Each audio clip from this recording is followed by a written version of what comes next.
अनन्या की शादी को अभी 5 दिन ही हुए थे, लेकिन दोनों में कोई पति पत्नी के संबंध नहीं थे। आर्यन ने पहले ही दिन अनन्या को बता दिया था कि वह स्नेहा नाम की लड़की से प्यार करता है। वह जिंदगी भर उसी से प्यार करता रहेगा। वह सुहाग सेज पर अपने पति का इंतजार कर रही थी।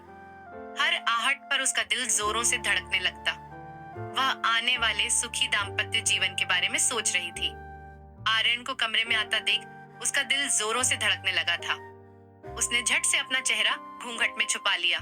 उसने सोचा था कि आर्यन उसके सामने बैठ घूंघट उठाएगा, उसकी खूबसूरती की तारीफ करेगा, कुछ मेरे बारे में पूछेगा, कुछ अपने बारे में बताएगा।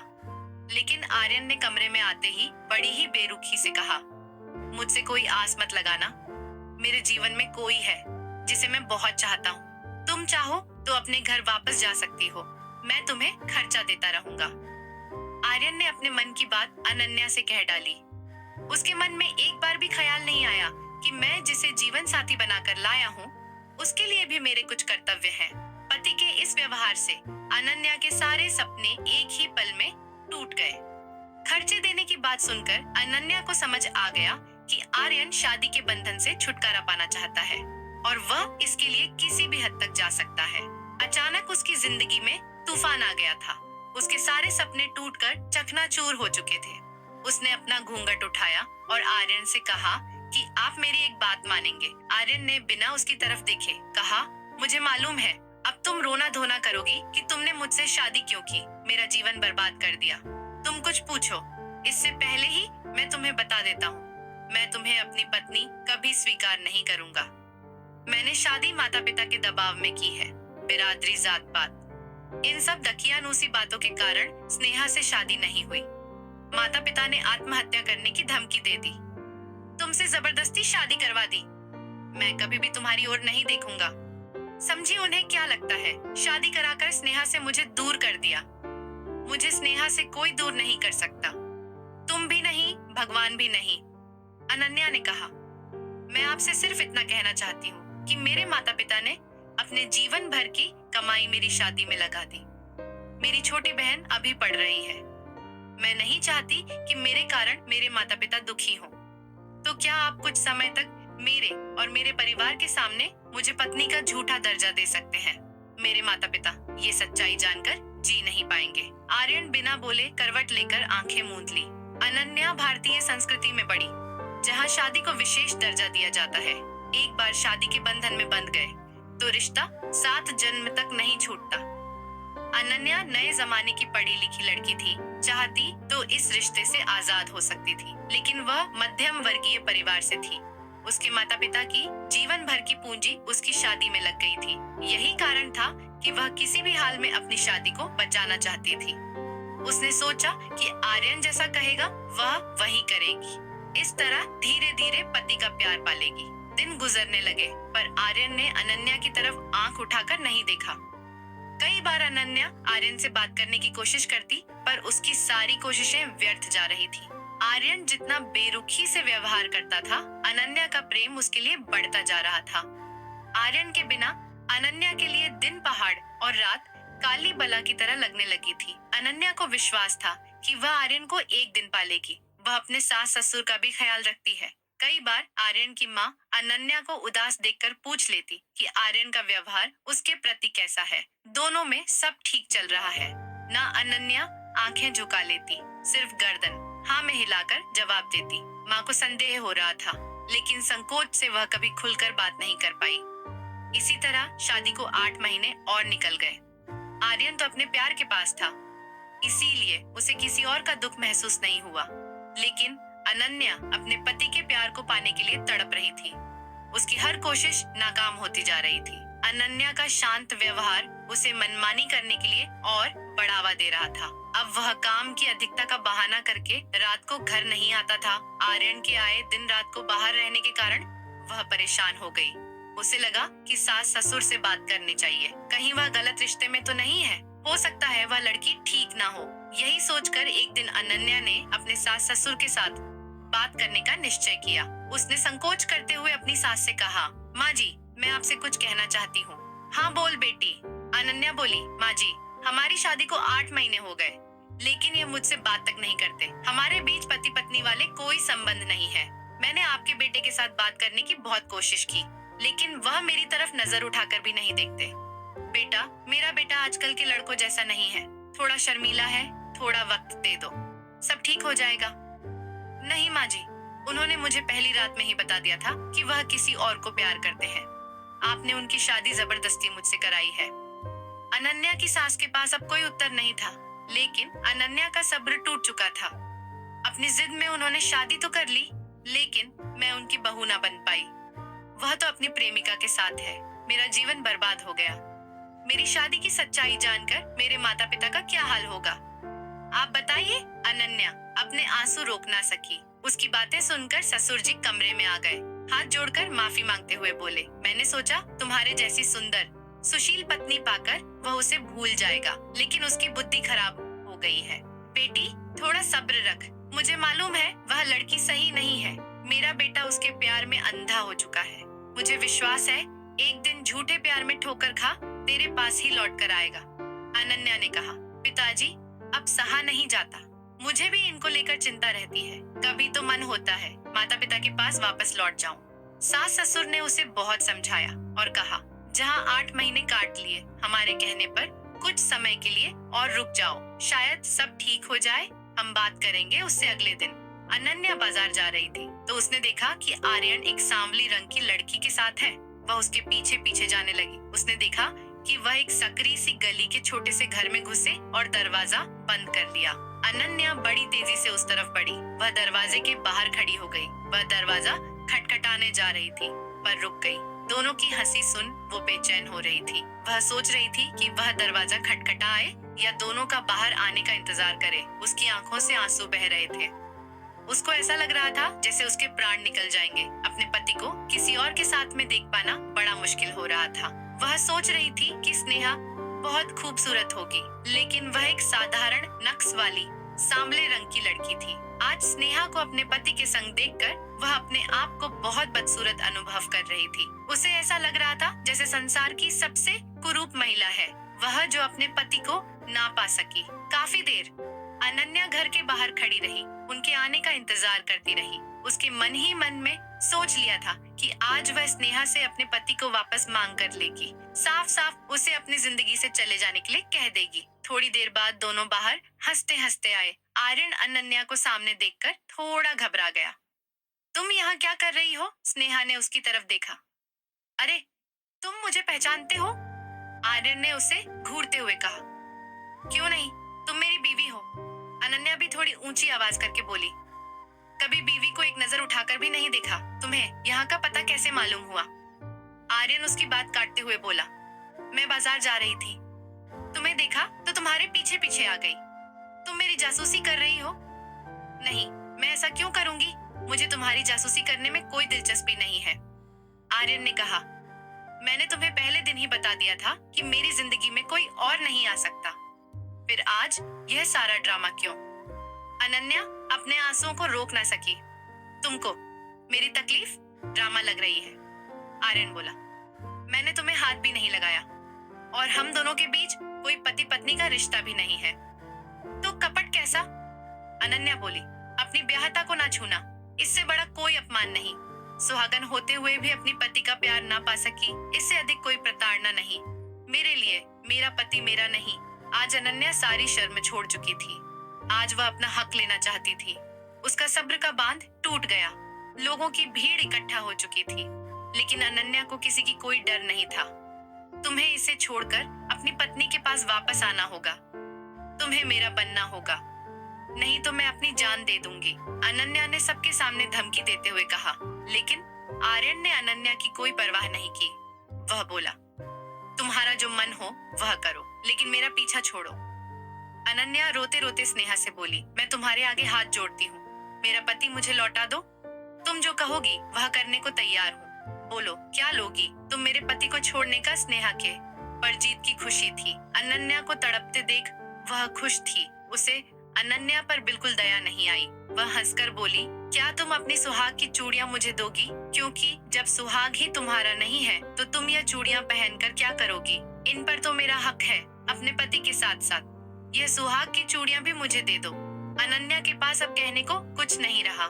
कुछ सोचकर उसने साड़ी का आंचल फाड़कर सड़क पर बिछा दिया और हाथों से अपने सुहाग की चूड़ियां उतार उसी पर रख दी। आर्यन ने पूछा कि यह तुम क्या कर रही हो? ये सब क्या है?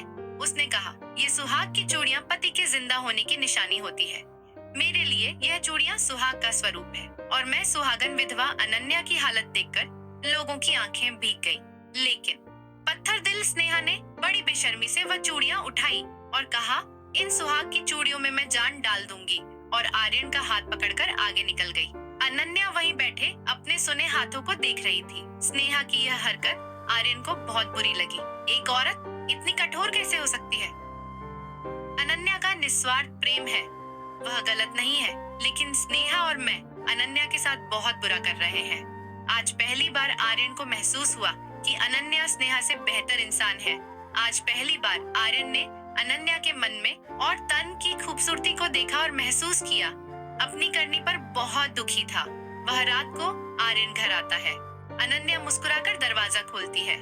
आर्यन हैरानी से अनन्या से पूछता है, तुम यहाँ? मैंने सोचा तुम अपने घर जा चुकी होगी। मेरा घर? मेरा कौन सा घर है? माँ बाप के घर से जब डोली में बैठ विदा हुई तो वह घर पर आया हो गया।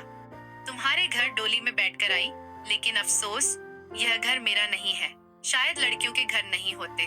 मायके में रहती है पराई, अमानत बनकर लड़की के माँ बाप जीवन भर की पूंजी और अपने हाथों से पाली लड़की को अजनबियों के हाथ यह सोचकर सौंप देते हैं कि वह अपने घर जा रही है। ससुराल वाले कभी मन से नहीं अपनाते। ससुराल में भी पराई लड़की ही कहलाई जाती है। तो किस घर में जाने की बात कर रहे हो? मेरे लिए तो दोनों घर ही पराए हैं, चाहे माँ बाप का घर हो या तुम्हारा। आर्यन चुपचाप अपने कमरे में चला गया। बिस्तर पर लेटे लेटे वह अनन्या के बारे में सोचने लग। उसे पहली बार एहसास होता है, स्त्रियों का जीवन बहुत ही कठिन है। अनन्या सही तो कह रही है। जिस घर में वह पैदा हुई वह घर ही उसके लिए पराया। मेरे जैसे जीवन साथी के साथ अपने घर के सपने लेकर आई, उसे मैं वह भी ना दे सका। उसका क्या कसूर है? खोट तो मुझ में है। माता पिता की जिद से हार मानकर अनन्या की शादी कर उसका जीवन नष्ट कर दिया। अनन्या ने तो बेटी का, बहू का और पत्नी का रिश्ता ईमानदारी से निभाया, और मैं ना अच्छा बेटा और ना अच्छा पति बन सका। अब इन सब में मेरी ही गलती है। लेकिन स्नेहा का व्यवहार अनन्या के प्रति अच्छा नहीं था। अनन्या में कितनी करुणा थी, लेकिन स्नेहा का व्यवहार इतना रूखा था। वह असमंजस में था। वह क्या करे? उसे अपनी गलतियां नजर आ रही थी। उसकी आंखों के सामने अनन्या का चेहरा बार बार दिखाई देता, जो अपने रिश्ते को बचाने के लिए स्नेहा के सामने गिड़गिड़ा रही थी। और स्नेहा ने कितनी बेशर्मी से उसके सुहाग की चूड़ियां उठा ली, जबकि उसे अनन्या को चूड़ियां वापस दे देनी चाहिए थी। मैं क्यों अनन्या का दुख नहीं समझ पाया? मैंने उसके साथ अच्छा व्यवहार नहीं किया, लेकिन अनन्या आज भी दो घर की इज्जत बचाने के लिए मेरे साथ रहने को तैयार है। अनन्या की जगह अगर स्नेहा होती तो वह कभी सहन नहीं करती। स्नेहा और अनन्या दोनों आज की आधुनिक महिला हैं, लेकिन एक रिश्ते की कदर करती है और दूसरी के लिए रिश्ते स्वार्थ से जुड़े हैं। लेकिन मैं प्रेम में अंधा हो चुका था। अपनी पत्नी के निस्वार्थ प्रेम को नहीं समझ पाया। अब मैं जान चुका हूँ, अनन्या से बेहतर जीवन साथी कोई नहीं हो सकता। आर्यन रात भर अनन्या के बारे में सोचता रहा, और फिर न जाने कब उसकी आंख लग गई। जब वह सुबह उठा, कमरे से बाहर आया तो अनन्या कहीं दिखाई नहीं दे रही थी। उसने अपनी माँ से पूछा, अनन्या कहाँ है माँ? गुस्सा दिखाते हुए बोली, मैंने रात को तुम्हारी बातें सुन ली थी, और जब मुझे सारी बात पता चली तो मुझे अनन्या के लिए बेहद दुख हुआ। आज की आधुनिक महिला जो छोटी छोटी बातों पर ससुराल छोड़कर मायके चली जाती है, वही जिसके पति ने पहली रात ही उसे ठुकरा दिया हो। उसके बावजूद वह अपने माता पिता के लिए तुम्हारे साथ रिश्ता निभा रही थी। वो हीरा थी, लेकिन तेरी आंखें बंद हैं। तू बदकिस्मत है जो हीरे को छोड़कर उसको अहमियत दे रहा है। अब हम अपनी गलती सुधारना चाहते हैं। मैंने और तुम्हारे पिताजी ने यह फैसला लिया कि उसके पिता को वह सारी धनराशि दूंगा जो उन्होंने अनन्या की शादी में खर्च की है। अब वह तुम्हारे साथ नहीं रहेगी, तुम उसे तलाक दे दो। हम गलत थे जो तुम्हारे जीवन पर अपना अधिकार समझा। आज समय बदल चुका है। बच्चों को अपने फैसले स्वयं लेने चाहिए। हमारी जिद ने अनन्या का जीवन बर्बाद कर दिया, लेकिन वह पढ़ी लिखी संस्कारी महिला है। तेरे माँ बाप ने उसे यहाँ से चले जाने के लिए विनती की थी, इसीलिए सुबह वह अपने मायके चली गई है, लेकिन जाने से पहले तुम्हारे लिए एक तोहफा दे गई है। माँ अपने कमरे से एक बैग लाकर देती है। आर्यन जल्दी से उसको खोलता है। उसमें चुनरी, सिंदूर की डिबिया और एक लेटर था। आर्यन जल्दी से लेटर पढ़ने लगता है। उसमें लिखा है, शादी के समय यह चुनरी और सिंदूर माँ जी ने मुझे सुहागन का आशीर्वाद देते हुए दिया था। मैं यह खो चुकी हूँ। मैं चाहती हूँ कि यह चुनरी और सिंदूर तुम अपने हाथों से गंगा में बहा दो।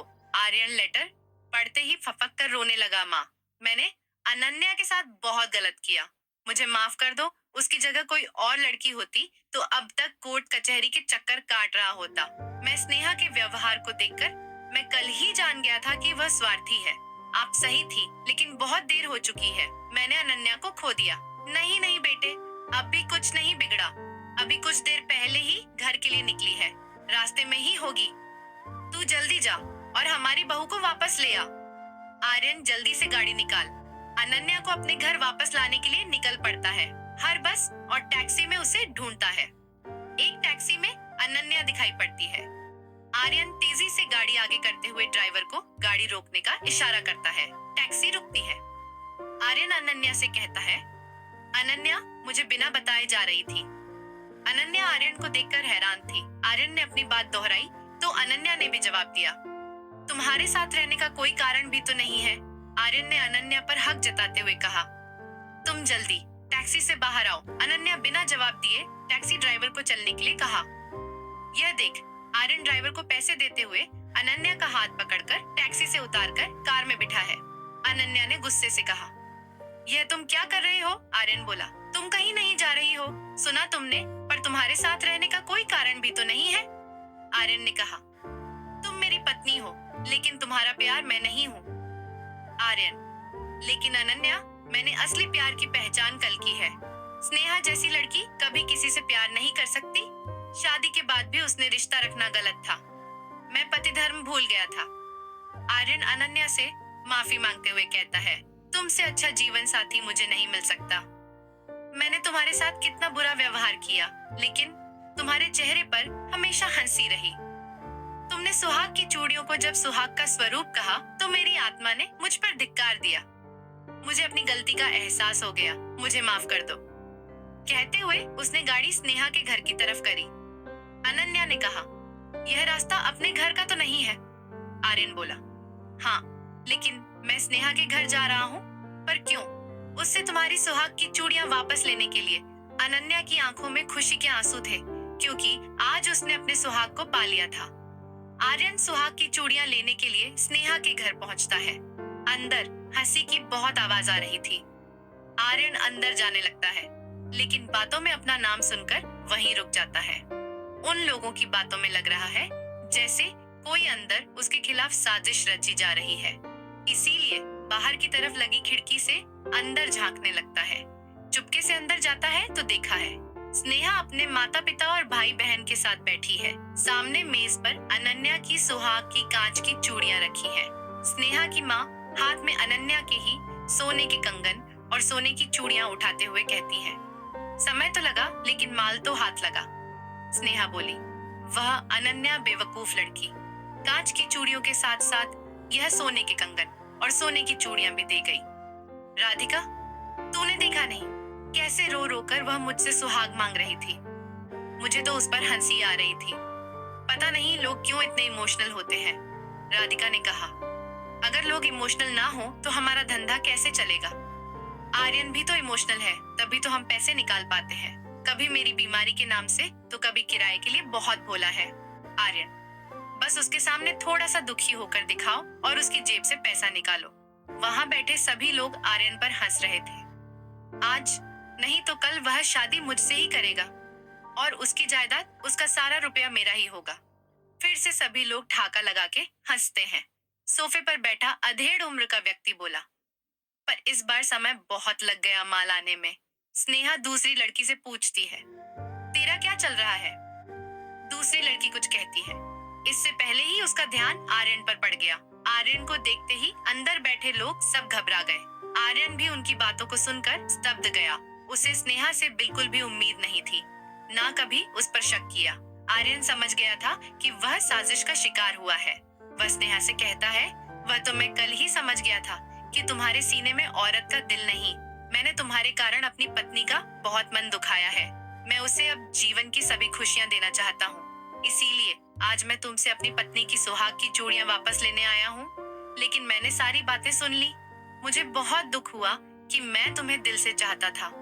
तुम्हारे लिए मैंने अपने माँ बाप का दिल दुखाया, पत्नी से अलग रहा, लेकिन तुम केवल प्यार का नाटक कर रही थी, मेरी जायदाद पाने के लिए साजिश रच रही थी। तुम अब तुम्हारी असलियत मेरे सामने है। मुझे तुमसे कोई शिकायत नहीं। मैं ही गलत था जिसने माँ बाप और बीवी के पवित्र रिश्ते को नहीं समझा। स्नेहा, मेरी पत्नी की सुहाग की चूड़ियां मुझे लौटा दो। मैं चला जाऊंगा। इसके बाद मैं तुमसे कभी नहीं मिलूंगा। स्नेहा वास्तव में सोने की चूड़ियां वापस नहीं करना चाहती थी। कमरे में मौजूद लोग आर्यन को पकड़ अंदर के कमरे की तरफ खींचते हैं। आर्यन वहां से भागता है और कार में जाकर बैठ जाता है। आर्यन अनन्या को जल्दी से पुलिस को फोन करने के लिए कहता है। अनन्या घबराकर आर्यन से पूछती है कि ऐसा स्नेहा के घर में क्या हो गया कि पुलिस को फोन करना है। गाड़ी स्टार्ट करते हुए आर्यन बोला, जितना कह रहा हूँ उतना करो, जल्दी से फोन लगाओ। अगर तुमने पुलिस को हमारे खिलाफ कुछ भी कहा तो हमसे बुरा कोई ना होगा। तब तक अनन्या पुलिस को फोन मिला चुकी थी। मामला बिगड़ता देख स्नेहा और बाकी लोग भागने लगते हैं, लेकिन अनन्या स्नेहा को भागने नहीं देती। कुछ देर में पुलिस भी पहुंच जाती है। आर्यन से पूरा मामला जानकर पुलिस स्नेहा और उसके परिवार को हिरासत में ले लेती है। आर्यन अपनी पत्नी अनन्या की सुहाग की चूड़ियां लेकर दोनों घर वापस आ जाते हैं। घर पर आर्यन के माता पिता चिंता में बैठे थे। तभी अनन्या और आर्यन आते हैं। माँ बाप दोनों को देखकर बहुत खुश होते हैं। माँ कहती है, कितनी सुंदर जोड़ी है। दोनों अपने माता पिता के पांव छूकर आशीर्वाद लेते हैं। आर्यन बैग से चुनरी सिंदूर निकालता है। उस पर सुहाग की चूड़ियां रखकर माँ से कहता है, माँ, एक बार फिर से बहू को सुहाग पिटारी देने की रस्म पूरी कीजिए। आर्यन की माँ अपनी बहू अनन्या को सामने बिठाकर कहती है, मैंने तो इसे अपनी बहू मान लिया था, लेकिन तूने इसे आज अपनी पत्नी स्वीकार किया। आज यह रस्म तू अपने हाथों से निभा। आर्यन अपने हाथों से चूड़ियां पहना और सिंदूर लगाकर अनन्या को चुनरी उड़ाता है। अनन्या के चेहरे पर मुस्कान देखकर आज उसे समझ आता है कि एक भारतीय संस्कारी औरत, उसके लिए रिश्तों से बढ़कर कोई खजाना नहीं है। धन्य है नारी जो माफ करने का जज्बा रखती है। यह जज्बा पुरुषों में कम दिखाई देता है। आशा करती हूँ आपको हमारी कहानी अच्छी लगी होगी। अगर आपको हमारी कहानी अच्छी लगी तो वीडियो को लाइक करें, चैनल को सब्सक्राइब करें। वीडियो देखने के लिए आपका धन्यवाद।